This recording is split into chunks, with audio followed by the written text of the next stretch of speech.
C'est la mer Noire. Non, quelle? Tu vas où là? Bah, je vais faire lutter. Non, mais laisse, j'ai pas confiance, je le ferai moi-même. Eh mec, j'ai trouvé une recette diabolique, faut absolument que tu l'essayes. Je te jure, et des boîtes. Diabolique. La dernière fois que t'as fait un truc diabolique, j'ai fini habillé dans une baignoire avec du jus de pamplemousse. Donc t'es gentil, j'ai pas envie de me retrouver avec Belzébuth sur mon canapé. Alors les fiottes, vous m'avez appelé? Ça devient vraiment n'importe quoi cette émission, hein.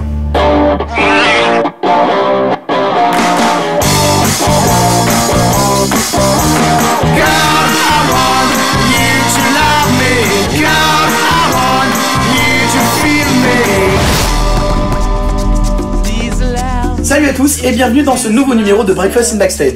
Aspergez aux ordinateurs d'eau bénite, parce qu'aujourd'hui, nous parlerons de Satan. Ça me plaît déjà, gamin. Rappelez-vous au lycée, on a tous connu cette personne un peu coincée mais charmante. Quoi de mieux que de parler de métal pour pervertir une vierge?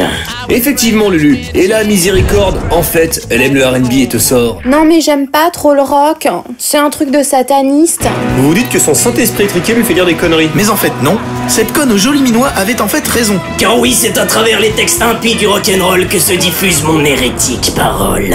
Au Moyen-Âge, on avait une notion de l'expression du satanisme en musique. On considérait le triton, un intervalle de 3 tons, comme un intervalle satanique. En gros, le pape Grégoire a jugé opportun, entre deux inquisitions, de brûler quiconque jouerait cet intervalle démoniaque, au nom du Père, du Fils, etc. L'usage du triton est alors formellement proscrit et il ne sera plus entendu pendant plusieurs siècles. Finalement, il rentrera dans le langage musical comme une source de tension harmonique, débarrassée de sa réputation diabolique. Dans le hard rock et le heavy metal, on le retrouve assez souvent. Par exemple, dans le tout premier morceau éponyme de Black Sabbath. Wow, mettez pas la charrue avant la bœuf, les mecs. Effectivement, le hard rock est un dérivé du rock'n'roll, genre qui puise sa source dans le blues. À l'origine, le terme blues ne vient pas de l'expression avoir le blues. En réalité, c'est l'inverse. Enfin, c'est quand même plus ou moins le cas. Le nom de ce genre vient en réalité de l'expression anglo-saxonne Blue Devil, ce que l'on pourrait traduire en français par le diable bleu ou idée noire. Au XVIe siècle, la couleur bleue aurait été considérée comme la couleur du malin.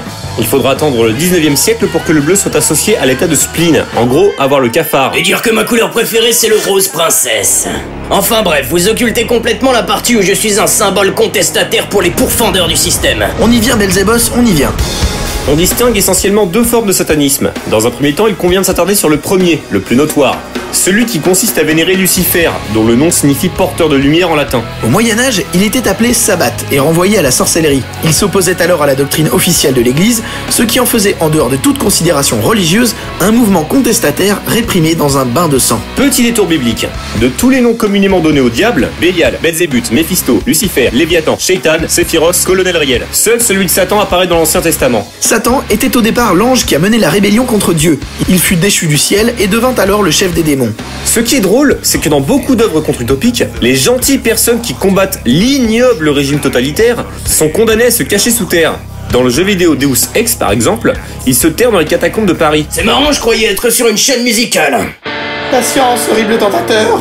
Au XIXe siècle, Satan devient une figure romantique, à une époque où l'Église occupe encore un pouvoir étatique, mais commence à voir son influence péricliter. Énormément d'artistes de l'époque, plus ou moins liés au romantisme, feront énormément référence à Satan et plus généralement aux forces du mal dans leurs œuvres. Gustave Doré, Charles Baudelaire, Victor Hugo ou encore Goethe. Durant cette époque charnière, de nombreux auteurs se tournent vers l'occultisme et l'ésotérisme, le plus connu d'entre eux étant Aleister Crowley, auquel Ozzy Osbourne dédiera même une chanson un siècle plus tard. Dans le sillage du romantisme, qui apparaît grosso modo à la fin des années 1700, naît le mouvement gothique, aussi appelé littérature fantastique. Le roman Frankenstein de Mary Shelley étant l'œuvre la plus connue du courant. Et là, vous la sentez venir la transition ? Tout l'esthétisme et les thématiques de la littérature fantastique, couplés avec le mouvement impressionniste, vont donner naissance à la contre-culture gothique, au début des années 80. Le mouvement gothique n'est pas, à proprement parler, un genre musical. C'est en réalité un ensemble de codes esthétiques appliqués par les artistes et leurs fans. La dernière fois que j'ai vu un gothique déprimé, il broyait du blanc. Rigolez, esclave. Sans rentrer dans la caricature, le mouvement gothique est largement influencé par la figure romantique de Satan. Au cinéma, par exemple, Tim Burton a conçu une partie de son imagerie sur l'absence de manichéisme et la part d'humanité qu'il donne à des créatures jugées d'habitude maléfiques par le commun des mortels. En musique, le mouvement gothique a commencé à exploser dans la première moitié des années 80, avec notamment Killing Joke, Virgin Prunes, Birthday Party ou encore Bauhaus. Et surtout, The Cure et son charismatique leader Robert Smith, aussi connu pour avoir sauvé South Park de l'immonde Barbara Streisand. The Cure, pour ne citer que, joue énormément sur ce côté clown triste, inhérent au gothique. Pour faire court, du noir, des bougies, du rouge à lèvres qui bave et des larmes de sang. Les gothiques ne manquent pas de sang-froid. Dommage, c'est rarement leur.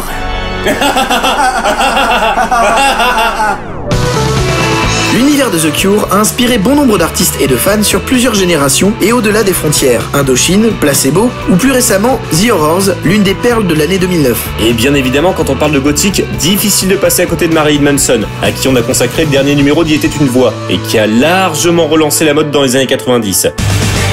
L'imagerie gothique perdure encore aujourd'hui, notamment avec le métal symphonique, encore très présent dans les pays scandinaves, avec par exemple Nightwish, Epica ou Northern King,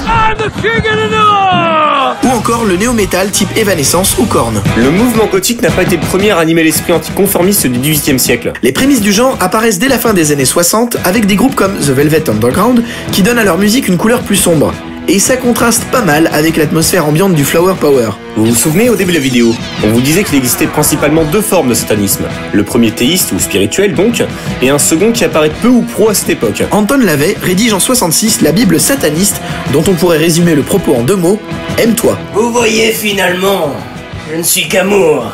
Bon, j'ai pas eu la chance de l'autre là, pouvoir changer l'eau en vin. Forcément, ça attire le chaland. Il fonde la même année à San Francisco l'église de Satan qui appuie ses dogmes sur l'élévation spirituelle par l'individualisme. Quoique une fois j'ai réussi à pisser du whisky. LaVey résume sa paroisse en ces mots. Le satanisme fait de l'homme son propre dieu, usant de la symbolique du mythe de Satan, vu comme l'incarnation des instincts charnels et de la volonté humaine. En gros, on remet les rênes de l'histoire entre les mains de l'homme.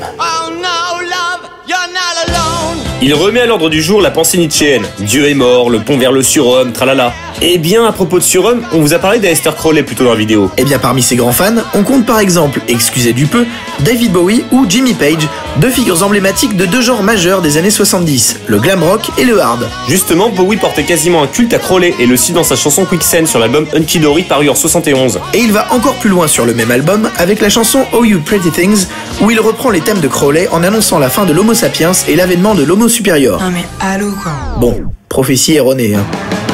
De son côté, Jimmy Page, le légendaire guitariste de Led Zeppelin, a carrément racheté la baraque de Crowley dans le nord de l'Écosse, sur les bords du Loch Ness, et était soupçonné de pratiquer la magie noire. À votre avis, qui a composé Stairway to Heaven? Bowie et Page ne sont pas les seules icônes à avoir cédé à la tentation.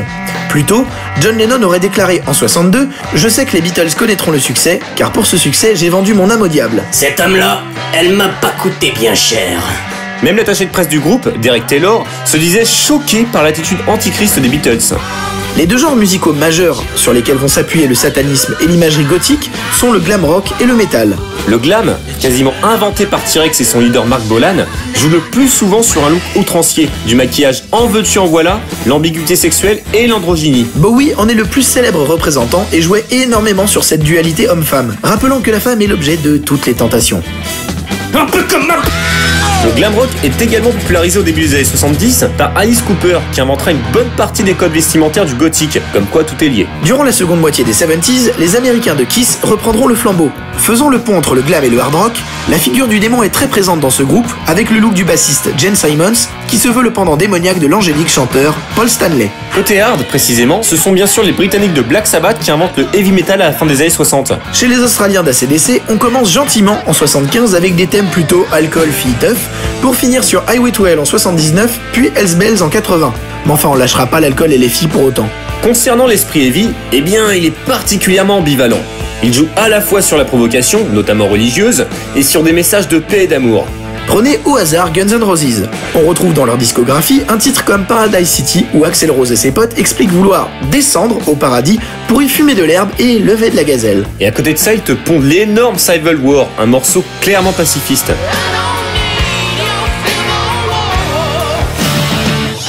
Dans les années 80, ce sont des groupes comme Iron Maiden qui diffusent l'imaginaire démoniaque avec notamment leur mascotte, Eddie. Et quelques titres assez subtils comme 666 The Number of the Beast, Fear of the Dark ou encore 2 Minutes to Midnight.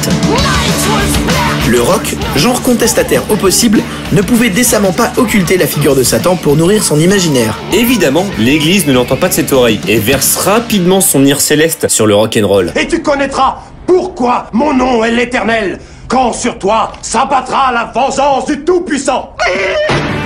On ne compte plus le nombre d'ecclésiastes ayant voulu dénoncer l'influence de Satan dans le rock. Le prêtre québécois Jean-Paul Régimbal, par exemple, avec son documentaire Rock'n'Roll, viole de la conscience par les messages subliminaux.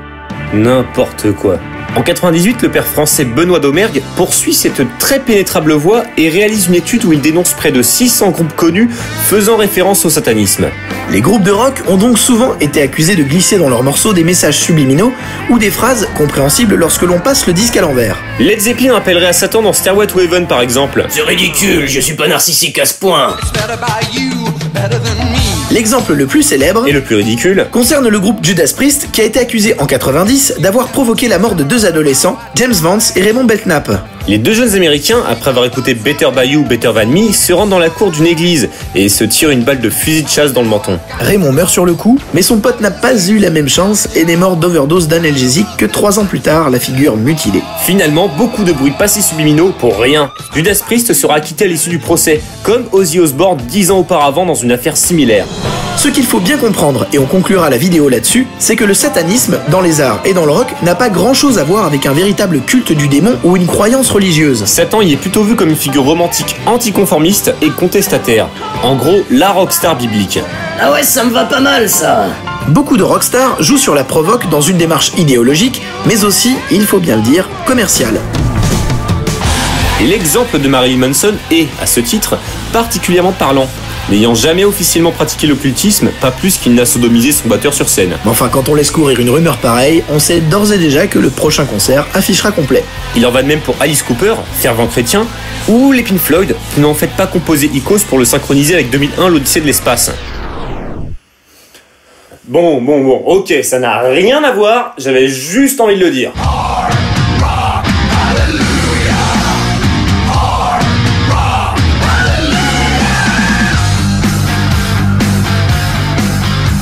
Voilà, c'est tout pour aujourd'hui. N'hésitez pas à partager cette vidéo avec votre curé ou avec Christine Boutin. On se retrouve en septembre pour le prochain breakfast. D'ici là, portez-vous bien et surtout n'oubliez pas... Gengis Khan est peut-être mort, mais pas le rock.